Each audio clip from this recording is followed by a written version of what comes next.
There's a war waging across Britain. The war for lawn and order. Yeah, I would say I am obsessed with it. I'm now switching the lawn.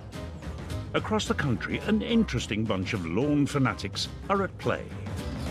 The one video is now at 4.8 million views. Every day I get up in the morning, I say, yeah, let's go look at some more grass. There's striped lawns, immaculate lawns, and lawns gone wild. I think lawns are peculiarly English. Welcome and enjoy the wonderful world of lawns. I've never let my child play on it. And those who create them. Obviously a bit of a fetish.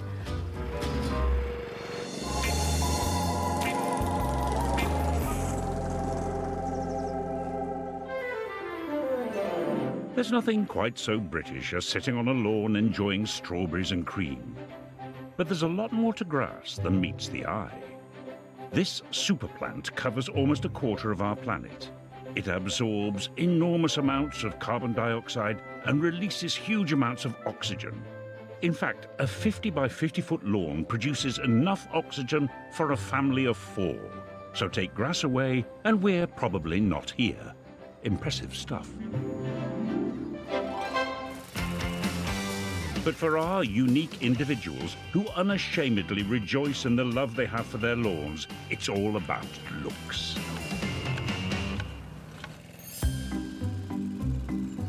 And whilst many believe theirs is the best, in Doncaster, Stuart Grindle has the certificate to prove his really is. That was when I won the best lawn in Britain. Yes, in 2017, at the ripe old age of 74, Stuart won the coveted title of Best Lawn in Britain. I actually won a rotary mower. But obviously a rotary mower isn't good enough for this type of lawn. So I gave it to my aunt's nephew. Well, clearly being the champ is enough for this lawn lover. Oh, it's an obsession. It's an obsession. And it's an obsession that means a lot of hard work. But Stuart is more than happy to lavish his lawn with a whole lot of love. It's kept at precisely 10 millimetres, which is achieved by mowing twice a day, 3 times a week. A lot of people think they can cut the lawn once a fortnight, and that's okay, but it's not. You've got to cut them at least once or twice a week to get a decent lawn. The normal mower you would buy has 5 blades. Mine has got 10.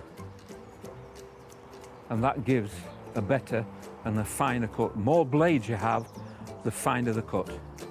And for Stuart, a lawn isn't perfect without meticulous edging. And when you think every one of those movements is only 35 millimetres. So you imagine going right round here and right round there, it's a good hour's job. Now it gets more extreme. Yes, Stuart sweeps his lawn. I'm now switching the lawn to take the dew off. So by knocking the dew off, I'm letting the air get to the grass. So it doesn't cover the grass and have a warm film of air between the dew and the grass. This moist, warm air can create the perfect environment for fungal diseases like fusarium, a lawn's worst nightmare. And if you think this lawn obsession is just about waging a war on dew and diseases, think on. Scarify it. I do this 4 times a year. So this is what you're picking out. So this is the grass which is laying flat to the ground. So you're cutting the coarse grass off and you're giving the fine grasses chance to grow. After taking from his lawn, Stuart likes to treat it to a healthy dose of overseeding. But of course, it's not just any seed. Now that is the grass seed I use. That is pure bent. You see how fine it is? It's 5 times the price, but that is what required to get a good lawn. There are 3 species of bent grass, each with distinct characteristics. But all of them have very fine leaves and produce a lawn that can be mowed shorter than any other grass. Perfect for Stuart's obsession to keep his lawn looking like a bowling green. I've never let my child play on it. Well, they wanted to play football on it, which they'd be skidding all over the place. It's 20 years since we had a summer holiday because I couldn't get to cut the grass and I didn't want to leave it a fortnight. Well, if this isn't dedication, I don't know what is. And as for his wife of 50 years, Anne, to get his attention away from the lawn takes more than the usual holler. Stuart! Righto! Tea, please. We wouldn't blame Anne if she felt rather put out, competing with the love of Stuart's life. But she isn't. Very proud of him.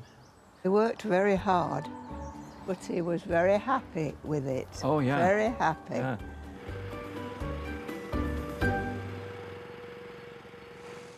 We're inspecting the lawns of Britain and those who love them, a little bit more than most. And what better lawn to inspect than one of the most recognisable in the UK, thanks to a certain television programme. Oh, rather dashing fellow on the left.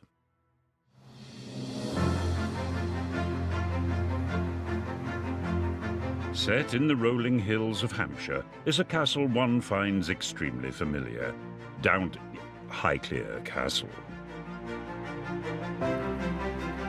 Paul Baker is the head gardener. I'm the one that takes responsibility for the mowing of all the grass. But I've got about 48 acres I look after immediately around the castle for the visitors to enjoy and, of course, Lord and Lady Carnarvon to enjoy. Ah yes, no castle would be complete without a lady. And the Carnarvon's family have lived at Highclere since 1679. Lady C is rather fond of the many varieties of her impressive lawns. We are meeting on the east lawns of the castle. These were originally in medieval times auctions, I believe. And then in the time of the 18th century, it was set out to more lawns. And then we move on to the time of Capability Brown, who was really the master of creating the extraordinary house in a beautiful setting, which involved large, expansive lawns. Stately homes were where perfectly manicured lawns were first created. They were the ultimate way to show off and flaunt your riches. Capability Brown designed many of them. He's Britain's most famous landscape designer, and during the 1700s he worked at countless sites, including the lawns of Blenheim Palace, Chatsworth House, and Hampton Court Palace, and of course the 1,000 acres of parkland here at Highclere Castle. In those days, the main grass mowers, as today, are sheep, but closer to the castle, it would have been scythes in those days. Cutting grass with scythes took a huge amount of time and manpower. One of the reasons having a lawn was restricted to the rich. So how long, Paul, does it take to mow the lawns in the summer, do you think? 2 days with everybody on it. This time of year, you spread it out through the week. And you were also Start always trying to Wednesday. mow around Downton when they were filming here, weren't you? Because otherwise you'd mow the black cables, which had Yeah, electricity or something going through them. Yeah, Downton had their own sets of requirements. Well, Paul, when you've won several BAFTAs, a few Golden Globes, and more Emmys than I can count, one might well have some requirements. I think lawns are peculiarly English, and again it comes out of Capability Brown in the 18th century, and the great houses and the grandeur, and the fact that you could employ men to simply scythe the lawns when other people would be growing it for hay. So in that way it does represent those who have and those who do have not, and it's showing off to the world. Don't think we're tied to the past, but we are aware of it and bringing it forward into what I think people want today, which is to be a little bit more relaxed about a lawn. It's not It's not a beautiful mowed Wimbledon tennis or bowling lawn. It's a lawn which we're inviting people to walk along, to take their shoes off and enjoy. So I think that's far more important. Spoken like a true lady.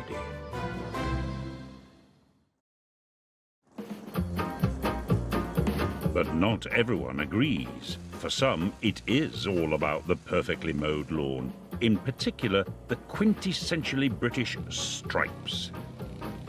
Today, all sorts of intricate shapes are carved into grass, and there's fierce competition to be the best. Every August for the last 9 years, lawn fanatics from around the globe have battled it out to become the Owlet's Creative Lawn Stripes Champion of the World. And just outside Birmingham is one of the winners. It may not be the grandest, but when it comes to lawns, Keith's is proof that size doesn't matter. It's what you do with it. Keith won the Owlet's Creative Lawn Stripes competition in 2018, and since then, his lawn has become an internet sensation. My daughter put a few videos of TikTok of me time-lapsing my lawn, and the one video is now at 4.8 million views. Keith spends hour upon hour creating works of art, but this is his winning design. I went to pick my daughter up from school and the phone rang, and then it was a phone call from Alec Mowers to say congratulations that you've won the competition. I was well chuffed.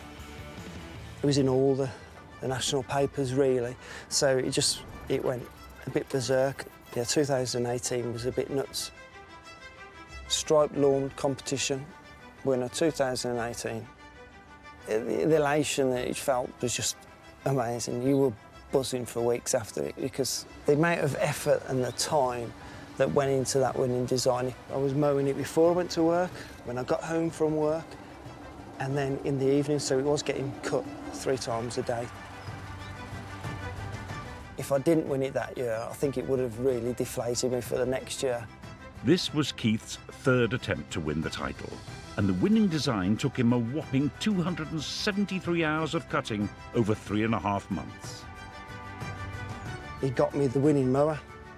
The mower and all the attachments that came with it, because these are all slotted cartridges, you can pull them out and put different attachments in there, and I think it was just short of £3,000. But in the summer heat, when grass grows quicker, his masterpiece could have disappeared in as little as a week. So he put his winning mower to good use. And it's fair to say Keith loves a mower. It's what started his lawn obsession. But he actually won the competition using an old, cheap model. The old-fashioned push mower with a roller on the back. I have got 2 of these, with ones in the garage. One was picked up on Gumtree, and the other one was picked up on eBay. One was £30, one was £40. It's thanks to these cheap old mowers that Keith's winning designs can be created, as the blades can be set at different heights.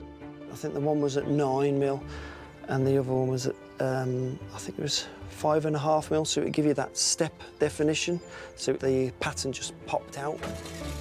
So come on, Keith, share your secrets to a stripy lawn. Stripes come from the rear of the mower. On the back of the mower, you will have a roller. All it's doing is pushing the leaf of the grass forward, which will give you a light stripe.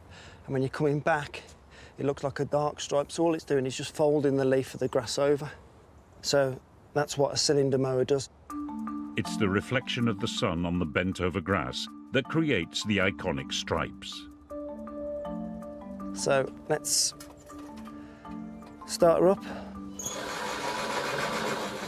So what I'm doing now, focusing on the corner of the lawn, trying to keep the mower in a straight line and hit the corner. So I've turned round now. I can still see that same line at the side, so I'll run it down the side of that line. Hopefully, it will give me that fairly straight stripe, but it's just keeping that eye on the side of the mower. So just keep mowing. So satisfying just seeing a striped lawn. To me, anyway.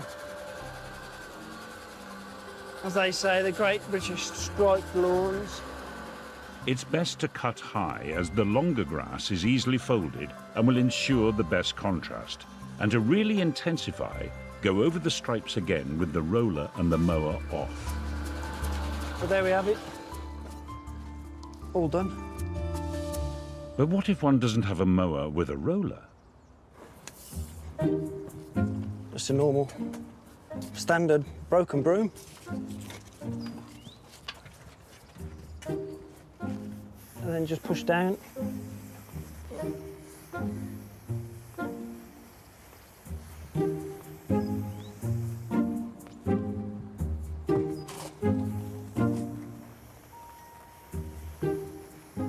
And you can see that it will give you effect of a light and a dark stripe. So you can just put a stripe into your own lawn if you haven't got a roller mower. Just use a broom. Top tips from the champ himself. But what if you want the perfect lawn yet have no idea how to achieve it? Well, take a shortcut and buy it from a turf farm, like this one in Lincolnshire, where the most luxurious grass is lovingly grown. It just makes me want to to roll about on it or have a lay down. Richard Owens, the technical manager here of Tyler's Turf, is clearly a man ecstatic about grass. I swear if you cut me open I'd bleed chlorophyll. I would bleed green, but yeah, turf is my passion. You know, every day I get up in the morning, I say, yeah, let's go look at some more grass. And there's no shortage of grass to look at. At 2,000 acres, it's one of the largest turf farms in the UK. A lot of people really don't understand the size of the scale of the operation here, but 1,100 football pitches put together just gives people a better idea, just the magnitude and size of the farm itself. The farm grows a variety of lawns, including wildflower meadows, golf greens, and home garden lawns. And they all start with preparing the soil for the seed. We're looking at beautiful, light, sandy loam soils here, perfect for growing turf on. The quality of the soil is very important. Now, it doesn't matter whether you're just growing a little window box of turf or whether you're growing a great big turf farm like this. The quality of that growing medium will dictate how successfully and ultimately the quality of the lawn that you're trying to establish. After the soil's been meticulously prepared, it's seeded. Now Richard advises it's hugely important to use the right seeds, so always go to a reputable supplier. We're into another one of our multitude of fields here at Tillers. The seed is incredibly important because ultimately it's going to dictate to us the quality of the final product.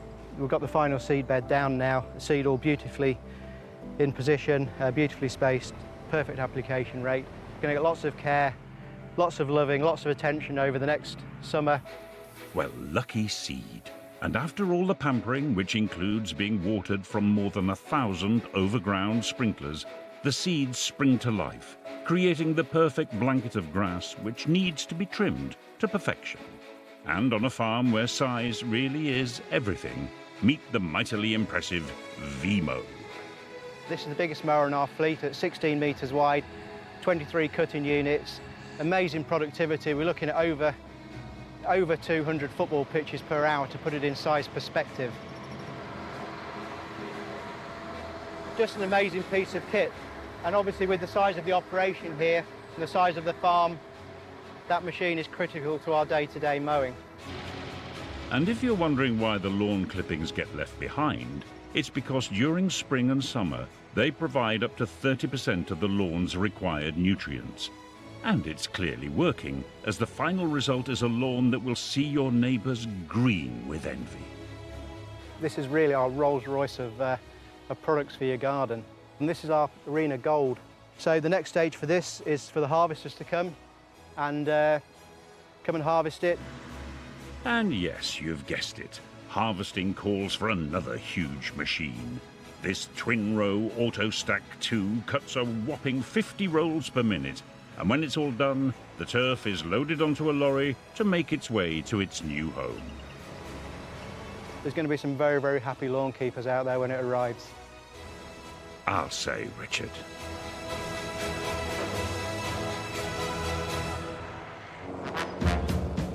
Around the globe, dozens of lawn fanatics are creating incredible patterns to be crowned champion of the world. The Creative Lawn Stripes competition was set up 9 years ago by leading lawnmower specialist Allitt Mowers. Gone are the days of just straight lines. Now the talented lawn obsessives create works of art of all shapes and sizes.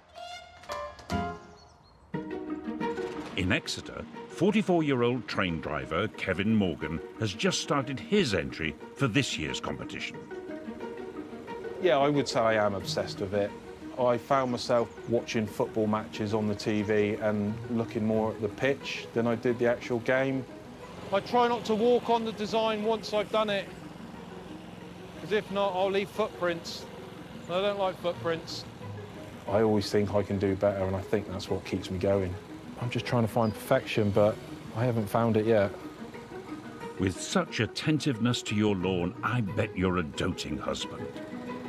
I'm Becky, I'm Kevin's long-suffering wife. Or maybe not. You hear about golf widows, I'm definitely a lawn widow. The day that I went into labour with our youngest, Kevin asked me if he had time to mow the lawn and stripe it before we went into the hospital.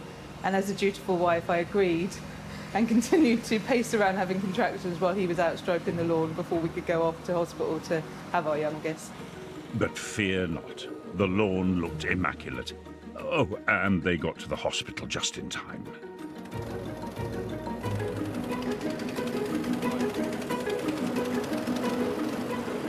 Different mower. This is the mower to finish with. He's got a bit of OCD in the house, and I think since we've had children, he knows he can't control that, whereas he feels the garden is an area he can control. So how exactly does this pristine lawn and children work? Okay, Ben? Yeah, of course you can. But what do you need to do? You need to... On the light stripe, well done. Go on then. On the light stripe. They know once you've got the light and the dark stripes, if they run on the light stripes, they're going to be running with the grass, as in they're not going to be leaving footprints on it. I can't stop the kids going on it as much as I'd like to. It depends on if they're just running around on it, then it's not too bad. But I certainly wouldn't be letting them ride their bikes or you know, walking around on it and doing sliding tackles, playing football, things like that. I think I'd probably have a few sleepless nights if I caught them doing that, to be honest. But I'm never quite sure what's going on when I'm not here. So maybe the next job would be to put some sort of cameras up so I can keep an eye on what's going on when I'm not here. But I just think I'd go even greyer, to be honest. Yeah, best leave that idea alone, Kev. So with all these rules on the pitch, what do the neighbours think? I'm Angie, I'm Kev's next door neighbour. Kev's lived there maybe about 7 years now, and he's always been obsessed with his lawn. And he's finally succumbed and started looking after ours. Here you go, Kev. Oh, just in time, Ange. The usual. Oh, thanks very much. We've now got the agreement that if he's out cutting the grass, we keep him supplied in the wets. So we get him a pint of cider or whatever we have on tap at the time. I think he's always been obsessed. It's obviously a bit of a fetish.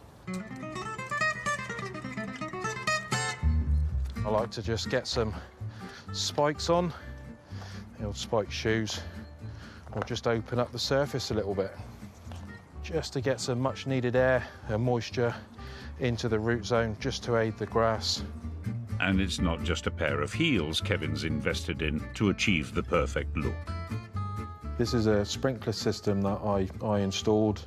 Got the app on my phone, and it's just a case of tapping and starting, and there we go, the sprinkler comes on.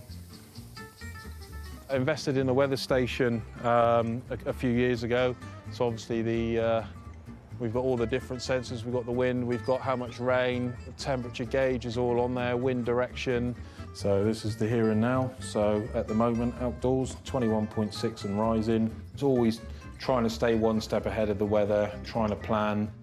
You might be able to control the weather, but Kevin, one thing you can't control is the Creative Stripes competition. I came third in the International Lawn Striping competition back in 2016. Yeah, it's probably one of the most proudest moments of my life, actually. The design that I came third in was like a bullseye sort of crop pattern design, a circular pattern. I was out there going over and over that to really make it stand out. But like I've said to everybody, nobody remembers third, nobody remembers bronze medal, do they? So third, it's not good enough. Well, then it's a good job you're entering again. My entry this year is going to be a mix of straight and curved lines and patterns. It's going to be fairly intricate. It might need me to go over with a brush, but yeah, I don't want to go into too much detail of what it's going to be, just in case somebody thinks, hang on a minute, that's pretty good. I might design that myself.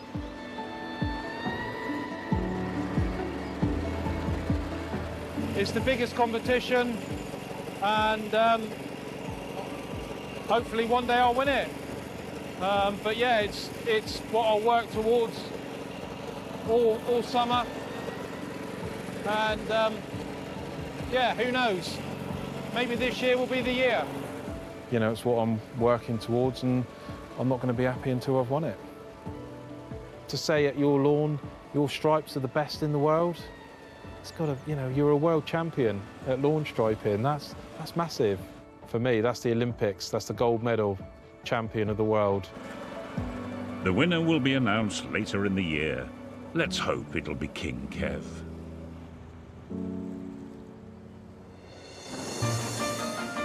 Now, one thing all our lawn lovers agree on is that their lawnmower is their shining star. Gliding across their perfect plots, it's a doddle to keep grass looking at its best, and there's so much choice. There's push models, giant models, and even robots that do it for you. But to one man, these marvellous mowers are so much more than just machines. So, welcome to the British Lawnmower Museum. I'm sure you'll find it a cut above the rest. Brian started this internationally renowned lawnmower museum in the 1980s. It's an Aladdin's cave of mowers of all different shapes and sizes.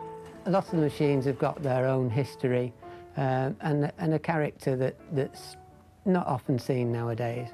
Brian's collected a massive 1,000 machines, but mowers all started with this model here. It's a replica of the very first lawnmower invented by Edwin Beard Buddin in 1830. Edwin never set out to make a lawnmower. He worked in a woolen mill in Stroud in Gloucester, and the mill owner got an order for some guardsmen's uniforms. And the mill owner went to Edwin Buddin, who was a bit of a problem solver, and he said, make me a machine for cutting all the tufts and the bobbly bits off the cloth, because I want the cloth to be perfect. And what Edwin made was a spinning blade over a fixed blade, and he also found that it cut the grass very efficiently. The principle he made has never been bettered to this day. It's still the best way of cutting grass for a formal lawn. Edwin's genius machine made lighter work of mowing, which led the way for people being able to have lawns in their own gardens.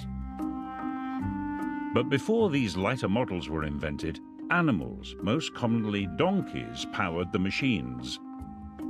London Zoo, however, who were one of the first companies to buy a mower, went for something a little more exotic. And they used the camel, which is ideal because it wouldn't get hoof prints in the freshly cut grass. Otherwise, people perhaps would have got the hump about it.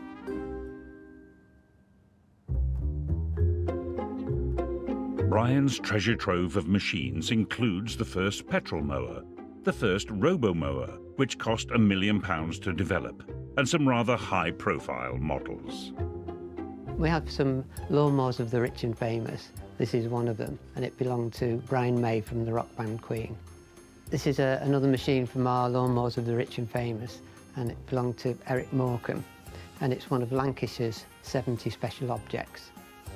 There's also Paul O'Grady's, Richard and Judy's, and even one from the Royals. This is a famous garden tractor. It belonged to Prince Charles and Princess Diana, and it was one of their wedding presents. And whilst all this is highly impressive, one of the biggest surprises is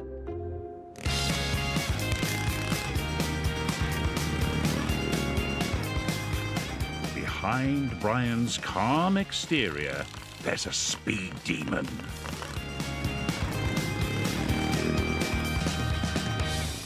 Lawnmower racing, it's a great sport. Doesn't cost you an arm and a leg unless you run over yourself. And it's just great fun. Sterling Moss, quite a keen lawnmower racer, Noel Edmonds, Chris Tarrant. Once the machines go above 50 miles an hour, sometimes they have a mind of their own, but luckily I held the championship for a couple of years as a lawnmower racing champion. Go, Brian. Now, what if you want a pristine lawn but don't want the hassle of taking care of it? You opt for the most controversial grass of all, fake. But love it or hate it, AstroTurf does have its place, like here in Birmingham in Pat Dryberg's garden. We've been trying to grow grass in the garden after having the garden landscaped, and just found it incredibly difficult. The grass was very patchy. Then in the winter months it'd be very boggy, very waterlogged. And I did everything that the YouTube videos would tell me to do, how often to water it, I fed it, whatever we were trying to do, it just wouldn't grow. So we decided to get the lads in and get the garden done. Sam and Christian are transforming Pat's rather sad-looking garden into an oasis of green. People want real grass. Obviously, it's natural. But sometimes to have a nice family home or to have just a nice-looking garden, that's not always the case. Like you said with the trees, that's nicking all the nutrients out of the ground from the original grass. Grass hasn't got a chance to grow. Pat has opted for a 30mm pile, but this is just one of the many options. Gone is the neon green AstroTurf of the 90s. Now it's like choosing a carpet. There's varying thicknesses, finishes, and even grass imperfections to make it look as real as possible. And it's in hot demand. In a survey of 1,000 homes, 25% said they've moved into the world of fake grass. The cheapest can be as little as £5 per square metre, rising to around £30 for a bit more luxury, with fitting costs on top. Done footballers' houses. I've done the surround of Wembley, other famous people. Hampton Court Palace, we've done quite a bit of work there, actually. Looks like you're in good company, Pat. Having this artificial grass hopefully will mean that we can invite the family over, put the barbecue on, and get the family round and just enjoy our surroundings. In just one day, Pat's grassless lawn is no longer.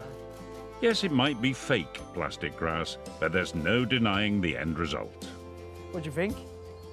You like it? Oh, looks really good. Wow, eh?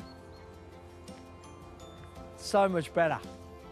Pat is clearly in fake grass bliss, and when something makes you feel this good, how can it possibly be wrong? When I look at the size of the garden now, it looks so much bigger than it did before. It will change the way we use our space outside. It's not too far off feeling, not perfectly like grass, but not too far off what a perfect grass.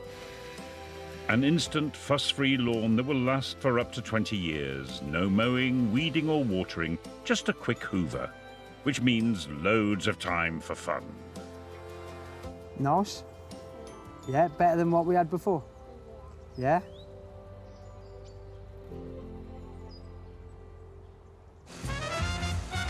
In Britain, 15 million lawns of all shapes and sizes are on a grassy identity parade. And standing out from the crowd are the stripy lawn regiment, strong in force. And whilst many of us fight for the perfectly manicured lawn, the complete opposite is also becoming popular. Hidden amongst this mini jungle in Derby, a revolution is happening. I think there needs to be a cultural change to stop seeing the need to mow your lawn into absolute oblivion. Why create a green desert when it can be your own little oasis for wildlife? Karim Vahed is a professor of entomology, which is the study of insects to you and me. He's seeing a worrying decline in our important pollinators like bees and butterflies, which is mainly because 98% of our wildflower meadows, like this one, have disappeared since World War II.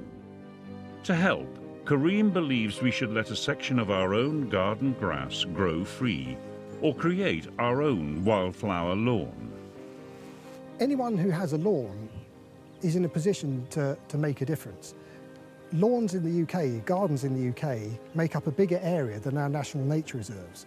So you can create your own midi meadow in your lawn, either by leaving the lawn and cutting it every 4 weeks to see what you get. Think short plants like clovers, bird's foot trefoil will flourish in that sort of environment, which are great nectar sources. Or you can deliberately turn your lawn into a wildflower meadow.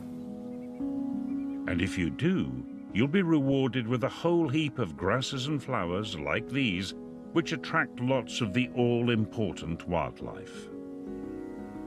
As you can see, the wildflower meadow, as its name suggests, is absolutely full of nectar sources.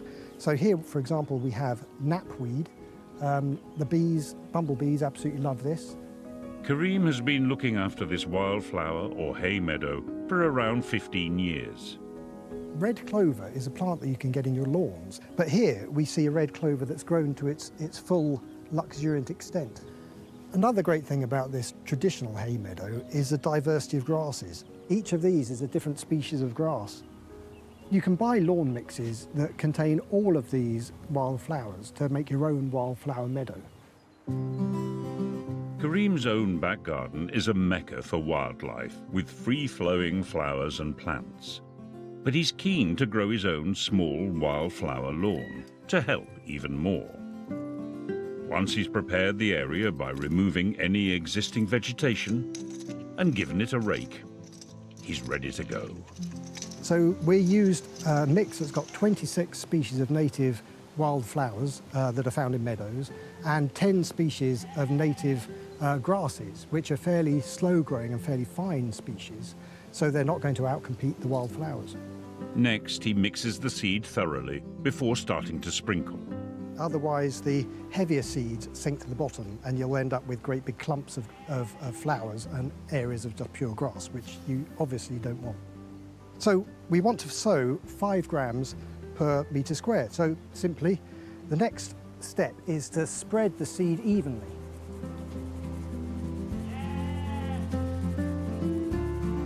Finally, after a light raking, he adds water.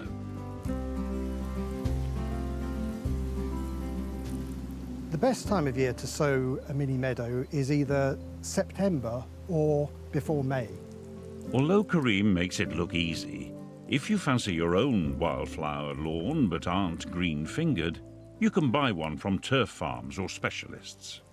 So fingers crossed, if I water this enough and it doesn't dry out, we should be developing a nice wildflower meadow to enjoy next spring and summer. And until then, Karim and his son can enjoy the 3 acres of wildflower meadow he looks after. And for an entomologist, it means seeing what bugs are lurking beneath.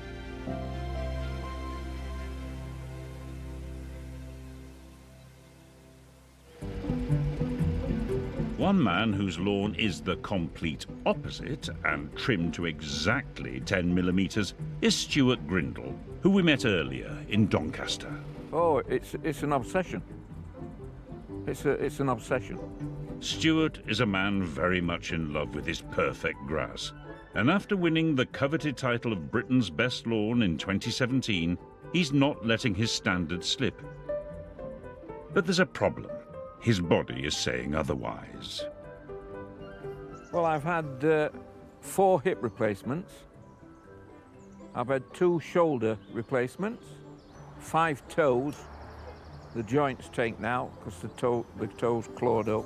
I've got atrial fibrillation, chronic kidney failure. I've always said when I die, they'll not bury me, they'll melt me down. And they'll make a fortune. Despite this rather long list of ailments, Stuart's not giving up without a fight. You've got to accept what comes along and be grateful that I've got to 78, nearly 79, and I'm still stood up. It's so easy to sit back and become sedentary and make an excuse that, oh, I can't do it, I've got backache. But if you did that, then I couldn't have a garden like this. And I want a garden like this. I take great pride in it. And so you should. But for all the jobs he can no longer do, Stuart now has Dan the man. What about overseeding, Dan? Can do a little bit if you want. Oversee those areas? Yeah. Would you? Just gonna do these patches here.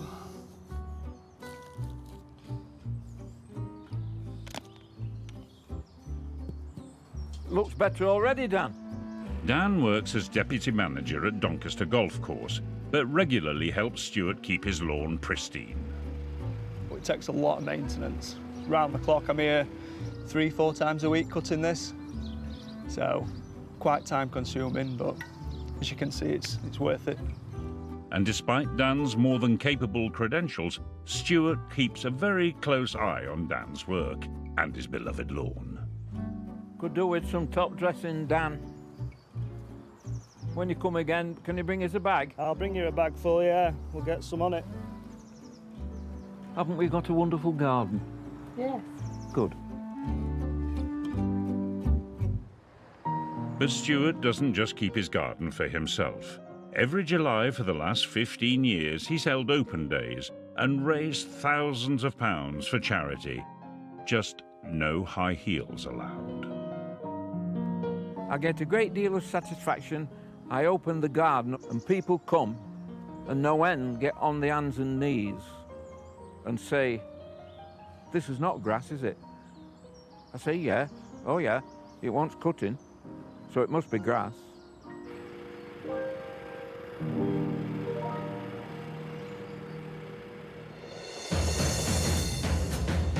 So there you have it.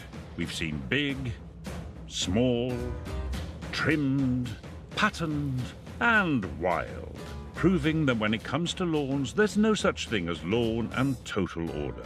Beauty, after all, is in the eye of the beholder. And no matter if you spend hours or minutes on your grass each week, take a leaf out of these obsessives books and just make sure you enjoy your lawn.